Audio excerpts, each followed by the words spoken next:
కొన్నిసార్లు తాకట్టు కన్నా అమ్మకమే మేలు కదా. Value gold 9477894778. నమస్తే, కిరణ్ టీవీ భక్తి ప్రేక్షకులకి స్వాగతం. ప్రస్తుతం మనతో పాటు ఉన్నారు వేదిక్ సైంటిస్ట్ ఈశ్వర్ గారి సుకేష్ శర్మ గారు. నమస్కారం సుకేష్ శర్మ. నమస్కారం అండి. సుకేష్ శర్మ గారు, మే 10న అక్షయ తృతీయ వస్తుంది. సో అక్షయ తృతీయ రోజున చేయాల్సిన ఒక పరిహారం ఏదన్నా చెప్పండి మా ప్రేక్షకుల కోసం. క్షయం కానిది అక్షయమమ్మ. అంటే ఎల్లప్పటికీ కూడా తరుగుదల అనేది లేనటువంటి ఫలితాన్ని ఇచ్చేదే అక్షయ తృతీయ. అయితే ఆ రోజు ఒక విశేషమైనటువంటి పని చెయ్యాలి. ఇది ఆదిశంకరాచార్య స్వామి వారు ఆయన శిష్యుడైనటువంటి భాస్కరాచార్యుల వారికి ఈ విషయం గురించి చెప్పడం జరిగిందమ్మా. అది లక్ష్మీ కుబేర పూజ. లక్ష్మీ కుబేర పూజ, ఓకే. దీన్ని ఎప్పుడు చేసుకోవాలి అని అంటే అక్షయ తృతీయ రోజున సరిగ్గా సాయంత్రము 6:30 గంటల నుంచి 8 గంటల వరకు కూడా ప్రదోష కాలంలో ఇది మొదలు పెట్టాలి. అయితే దీనిని ఎలా చేయాలి అంటే శంఖపుష్పి అనేటటువంటి ఒక చెట్టు ఉంటుంది. అందులో 3 రకాలు ఉంటాయి. అయితే దేశకాలమాన వైపరీత్యాలకు అనుగుణంగా ఏ రంగు దొరికితే ఆ రంగు పూలను మనం సేకరించుకోవాలి. అంటే శంఖపుష్పి అనేటటువంటి చెట్టులో తెల్లది, తెలుపు రంగు, తర్వాత ఎరుపు రంగు, నీలి రంగు, ఈ 3 రంగులతో ఈ శంఖపుష్పి అనేటటువంటి చెట్లు ఉంటాయి.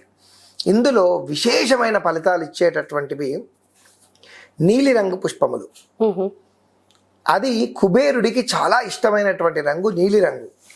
సాధారణంగా మనము ఉజాలా లాంటి పౌడర్ చూస్తూ ఉంటాం కదా, నీలి రంగు, నీలి కలర్, ఇది కుబేరుడికి చాలా ఇష్టమైనటువంటిది.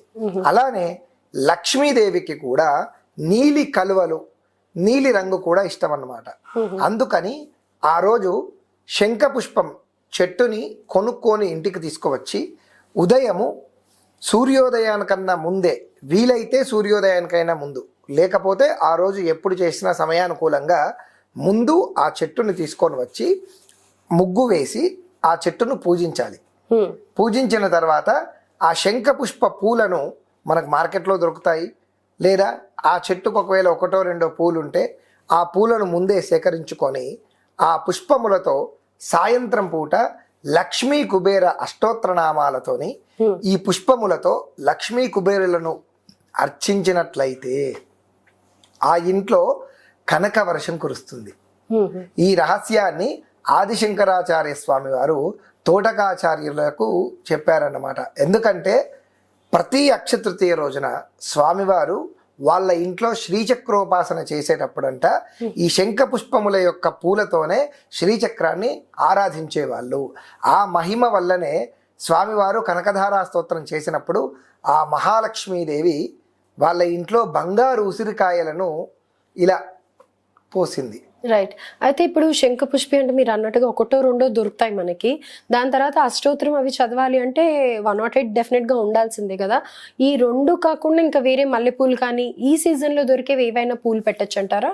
కనీసం ఆ రోజు ఒక్క పుష్పాన్నైనా మనం సేకరించినట్లయితే మిగిలిన పుష్పములతో అష్టోత్తరనామని చెప్పి ఆ ఒక్క పుష్పాన్ని త్రికరణ శుద్ధిగా ఓం శ్రీ లక్ష్మీ కుబేరాయ నమః శంఖ పుష్పం సమర్పయామి అని ఆ పుష్పాన్ని ఒక్కటి సమర్పించినా కానీ వాళ్ళ ఇంట్లో అద్భుతమైనటువంటి కనక వర్షం కురుస్తుంది.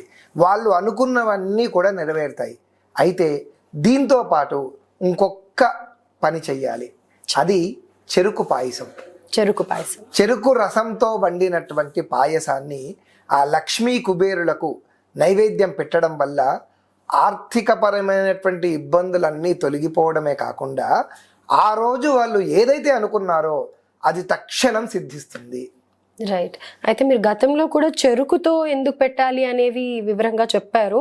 ఇప్పుడు నాకు అర్థమైంది. సో శీఘ్రంగా అమ్మవారిని ప్రసన్నం చేసుకోవాలి అనుకుంటే మీరు చెప్పిన విధంగా శంకు పుష్పి పూలతో పూజ చేసి అలాగే చెరుకు రసంతో వండిన నైవేద్యం పెట్టాలి అని అంటారు. అలాగే సుకేష్ శర్మ గారు, ధన్యవాదాలు. నమస్కారం.